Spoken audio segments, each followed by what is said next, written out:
our next meeting. That brings us to items from the superintendent, the proposed organizational structure for the Office of the Superintendent. Dr. Goss? Certainly, and I won't belabor this, but I do want to call your attention to the fact that this was presented in great detail back in April 22nd, and we have since communicated to the community, to numerous partner agencies and others within Lincoln about our intent to make this change. This change for administrative structure comes at the executive level of the organization. It is done so with the addition of only 0.5 FTE, because we are pushing and pulling a little bit in partnership with the ESU positions that I mentioned earlier. The primary focus of change here is to acknowledge that the most often mentioned item by staff members that we need to work on to get better as a district so that we can move achievement forward is through the lens of student behavior. I heard a lot about that in our community, but none more than from our own staff. And we acknowledge that we've got one position right now, which is instruction, Associate Superintendent for Instruction, which covers all teaching and learning and all education services, student services, and security. This will allow for us, with a slight change to FTE, to serve those areas separately and with greater focus so that we can bring about heightened student achievement. And as a result of that, would recommend not only that the board approve this after all the time you've had to consider it since our first presentation of it in April, but would also ask that you consider approving it this evening so that we can take the next steps as it relates to contracts, notification, announcements, and all sorts of things that will go on. I will just outline the very top level of this before I close my remarks, which is that throughout our current, as a difference to our current model, the new executive level model would have an associate superintendent for human resources, as we do now, would break the associate superintendent for instruction position into two different positions, one for teaching and learning, one for educational services. So that would be two different positions. The Associate Superintendent for Business Affairs, which we have now, retitles the Associate Superintendent for Community Engagement and Governmental Relations, and it simply titles it Associate Superintendent for Civic Engagement. Under this, it acknowledges that the ESU administrator may be in a different position than where it sits currently, and certainly I've acknowledged that already this evening. And then there are three other positions called out here. They are not new positions to the district, but they are slightly retitled. The Director of Communications would become the Executive Director of Communications. Our Chief Technology Officer would retain the same title. And we recently hired and announced to the community that we, starting July 1, will have a new Executive Director of Equity, Diversity, and Inclusion. And I would recommend that the board support this and, if possible, approve this evening. Okay. Is there a motion to waive second reading and approve the changes to the organizational structure? Barb? I move to approve the proposed organizational structure for the Office of Superintendent and waive second reading. This is item 9.2.1 in our agenda. Thank you. Is there a second? Kathy? I'll second, but I have a couple questions and some observations. Okay. So I have a second, and then I have Kathy for discussion. Thank you. So as I went through this, and I've looked at it probably a dozen times over the last month and a half, it only adds half an FTE in cost. We kind of got our people reorganized in a place where they can be more efficient and spread the work out, is what I see. Mm-hmm. If we only had one person running the instructional division, Dr. Larson, I know you're a yeoman and a superman, but it's nice to be able to divide this up a little bit, because what I see is I count just the number of things you were in charge of. There were 14, and that's a lot. So getting another person to help divide the work and get it done more efficiently is not only better for the district as a whole, but for the students and the families that we serve. That connection for parents and families is going to be really important. So I'm fully supportive of this, and I'm grateful that someone came in with fresh eyes and looked and says, well, let's see how we could just restructure what we have and make it work better. And I'm really proud of this district, so this looks like a good move forward. Thank you. Further discussion? Don? I would offer a couple of things. First, I would echo Kathy's observation that we're only adding half of an FTE, but in context, the district has had roughly the same amount of executive level administration for quite a while through several periods of incredible growth and student population as well. And it is time to acknowledge the reality that we are a larger and growing district and that we need a little bit more help and a little bit of reorganizing. And the idea that we can address so much with half of an FTE, I think is it's tight and it's clever, and I'm appreciative of that.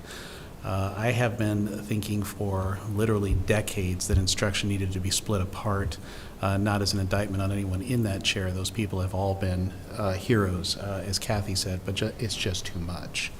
Again, I think that this particular organization does reflect the reality of our district and of our community as it's changed over the last decades, and I am very supportive of moving in this direction, and I'm happy to support this tonight. Annie? Can you remind me again, like one of the biggest issues that have come up in the last several years is mental health and student behavior, and as well as, I think those are the two biggies, as well as support for teachers, and how this move is meant to address those. Sure, Mr. Chair, may I? Yeah. Okay, thank you. Yes, and in joining those two together, Mr. Mayhew's comments, from the last time we adjusted the administrative structure of this district, we had 7,000 fewer students. That's actually going to be in my remarks a little bit later. Some of the stuff in this meeting is not flowing as smoothly as I had planned it originally.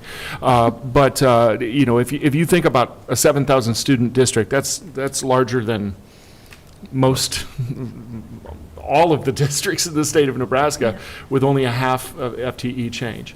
In this case, to your point, student services areas, student behavior areas, student security areas have come to the fore in a way none of us could have predicted even a decade ago. When you think about the student security challenges that we're facing today, and many of them are born out of the work we're doing with the student population as an example, not just keeping the schools safe from outside intrusion as well. When you look at some of the student services things and student behavior items, our staff members are telling us we can do more, and we can do more academically if we can get more consistent with expectations, consequences, and communication related to student behavior and expectations. That is no criticism to anyone who has gone before. Those who have worked so hard on positive behavior interventions and supports are to be commended. And like, as an example, Dr. Zabava in the room runs our student services department. That doesn't mean he's falling short in any way whatsoever. I'm actually trying to put him up on a pedestal.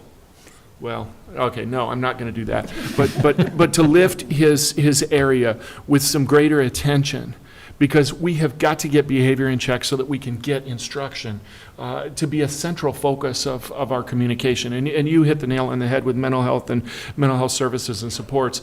You know, interestingly, when we came out of the pandemic, one of the things you might hear us say from time to time is money is actually not our challenge. Where 20 years ago we would have just said, well, where's the money for this? And there were so many supports and resources which are going to go away. Dr. Standish, I can feel you like burning your eyes into my head here. Those supports are going to go away through the ESSERS money and those sorts of things. But we have more supports than we've ever had before. We've got to do a better job of getting the connection between the students who need the supports and the supports themselves.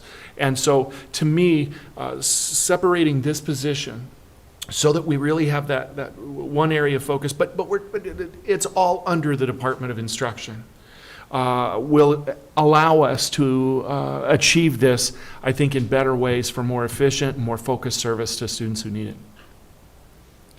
Then I do have another question. So, Dr. Standish, help me out here. I understand that it's only part-time FTE at this point in time, but how do we sustain this? Is it not adding a full, I mean, this is where my brain goes to, it adds at this now, but continuing on, it's a full. Sure, I'm going to start that, Dr. Standish, and just tell you this just is for not. clarity on how that works. Just to rephrase what you just stated, just to make certain it's clear to the community, this is not a part-time position. It is us taking our organizational structure and moving it around within the general fund and some of the funds that we do through our own ESU, because we have the blessing of having our own ESU. That's the way this state has designed it. And the net result is the addition of 1/2 of one FTE, but it's not a part-time position. I want to be as transparent as possible about that. But having said that, you can maybe give a little more tactical. Dr. Olson, in taking on the responsibility of the ESU administrator, her position will be .5 within the district general fund as she oversees those areas, and then .5 in the ESU. We also had a director position within the ESU that is no longer at the director level because of Dr. Olson taking on the assessment division. That does still have a position in the assessment division that's being filled, not at the director level. So on the general fund side, it is the increase of .5 FTE. And on the ESU side, there is the .5 FTE as well. It's just that we replaced that director level position and brought that down a little bit. So when you think about executive administration, that was a reduction, a net reduction. So that's how that all came together. And so when we move forward, what we're saying is in restructuring this organization, which we believe will bring better support to that which we need better support to. Yes. At this point and going forward, it really is only adding a .5 to our overall look of how we pay for our exec team. And to start next school year, the people who will serve in these roles are already on our team. Okay. that's There's another not good somebody thing from to the know. outside we're bringing in because of what the board does this evening. Now, in a future year, that may change, but for this next school year, that's what our current plan is. Okay, thank you, because that's taking it out of like, it adds clarity to like, how do we do this? And a lot of how we're doing this is the manner and way we are. Yeah, because one Ways we need way to you work. might think of this is if the board approves this evening, are we going to go on a national search for an associate superintendent for teaching and learning, as an example, or for student educational services? No, because what I'm asking the board to do is reorganize the way in which we're doing things. And I'll outline some of those details, whenever the board would like, but certainly through my comments coming up here in a little bit as well. Okay, great, thank you. Further discussion or questions? Okay. I would just add, we did ask you, Dr. Gosman, when you came to our district to take a look at our organizational structure and to make sure that we were organized in the most effective and efficient manner that we could be. And so you did that. And when you went out into the community and when you went out into the buildings this year, you heard about the challenges that we're facing. And as you mentioned many times tonight, student behavior was one of those challenges, and there are others. And then you also looked at peer districts and what are successful districts, how are they organized to address those challenges? And so this recommendation that you're making to us tonight comes not out of something that you woke up one morning and said, well, let's do this. It's based on the research that you've done to go out and see what are our challenges and how can we best address them and how do our peer districts address them. And so I appreciate very much that you're bringing this to us. I'm very supportive of the changes. Change can be hard sometimes, but if we want to continue to grow as a district, we have to be willing to change. And so I appreciate you doing that. I also wanted to add, since we have the chart up there for the organizational structure, that we have some of the best associate superintendents, executive directors, and a CTO across the state. I mean, this team is truly amazing, and I know your predecessor helped build some of it, most of it, but the board works very closely with the people at this level, and I think our district benefits from all that they do to help us improve as a district. So I just wanted to take the opportunity to say thank you to the associate superintendents, executive directors, and our CTO. And with that, Laura, would you please call the roll on the motion to waive second reading and approve this item? Mrs. Danick, Yes. Mr. Mayhew, Yes. Ms. Mungard, Yes, Dr. Rauner, Yes. Ms. Byer, Yes. Mr. Boswell. Yes. Our next I knew that the board had to approve certain things before we could talk about other things. And I will acknowledge that I'm also off of a week away from the district. Thank you to the board for allowing that to occur. As my wife and I went through such a transition last year, it was nice to get just a little bit of time away after that first year. I am in the final month of my first year, and I cannot tell you how impressed I continue to be with the strength of the team that is Lincoln Public Schools. You know that this place runs differently than so many others. You know that occasionally I joke about it, but truthfully, to have just come back after a week away and to see the extraordinary leadership that occurred and progress that occurred because of the depth of the team here.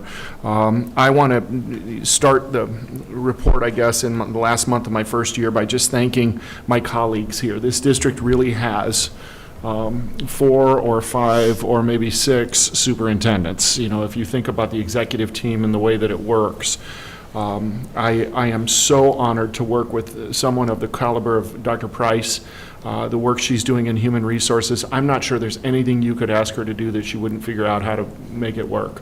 And stepping into the role that she did this year and serving in the way that she has, with almost no need for supervision, just took over the HR department of the state's second largest school district.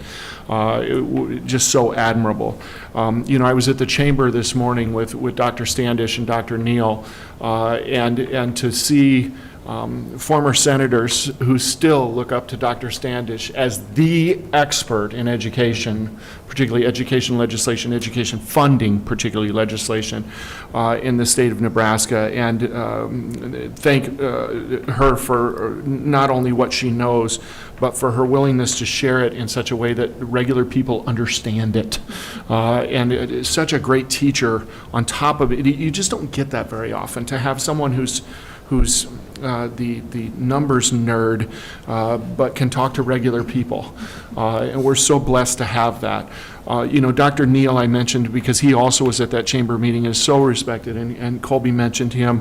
You know, the work that he does is beyond what any of us actually know in terms of hours spent.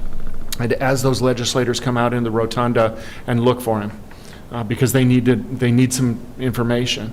And certainly have to acknowledge the counsel, sometimes cynical and healthy cynical counsel that I get from Dr. Larson, because you know, it doesn't matter who's in the room, I don't think, for him to give you his opinion, because he's going to give it to you straight, whoever's there, and I appreciate that about him. I really do. I consider him one of my closest confidants, you know, in terms of numbers of things that we do. And so the depth of this, and then there's this 5th associate superintendent here who's really the superintendent. I don't know, her name's Laura. The work that has gone on this year, and I certainly don't mean to dismiss the rest of the executive team. You know, with Dr. Salem and Kirk Langer, who couldn't be here this evening, Mindy Burbach. You know, as we look at all of the roles that are here, this district operates differently, but I think we see it in the outcomes. I think this district performs better than many would expect it to perform demographically. And I think that's because of leadership in part. Don't want to dismiss the great building services staff that we have, the transportation staff, the food service staff, the counselors, the nurses, all of the different positions that we have, and it's only going to get better. But it's going to get better as we focus on the things that have shown to be our greatest needs. Instruction is the most important thing we do, but if we don't get student behavior in check, we're not going to get better in instruction. We've got to do both of those things. And so I just want to, start this last month of my first year by thanking those team members with whom I work so closely, and then also, of course, the board. And I know when a superintendent talks about the board, it can sound disingenuous, but the depth of interaction between the board and the executive team. I want to acknowledge one other thing. I don't know if everybody's aware of this. Everyone who I've mentioned this evening as associate superintendents, maybe except Laura, actually has the superintendent's license. That's part of the state of Nebraska and the way that we're designed. We have people after people after people who are holding superintendent's license, just like Dr. Olson that we mentioned this evening, who'll become the ESU administrator, must have a superintendent's license to do that, and that's not an easy feat. I'm thankful for that. I appreciate the board for approving the organizational structure that was presented in April and again tonight. And I want to call out that so much has changed in our community and our world since the last organizational structure was put in place. And we've added, as I noted to Mr. Mayhew's comments, 7,000 students, equivalent to an entire district, or frankly in Nebraska, a pretty large district. For many towns, in Nebraska, that's growing beyond Fremont, or if you think about the Hastings and those sorts of things. We have also, in recent times, experienced significant disruptions due to a global pandemic, and as a result, we've got to address student behavior, as I talked about, and high-quality student instruction will be the victor that comes out of that. As we work on that, I believe this new organizational structure will get us there. I wanted to announce those staff members that I intend to move and select for the executive cabinet positions outlined in the new organizational structure that was just on the board.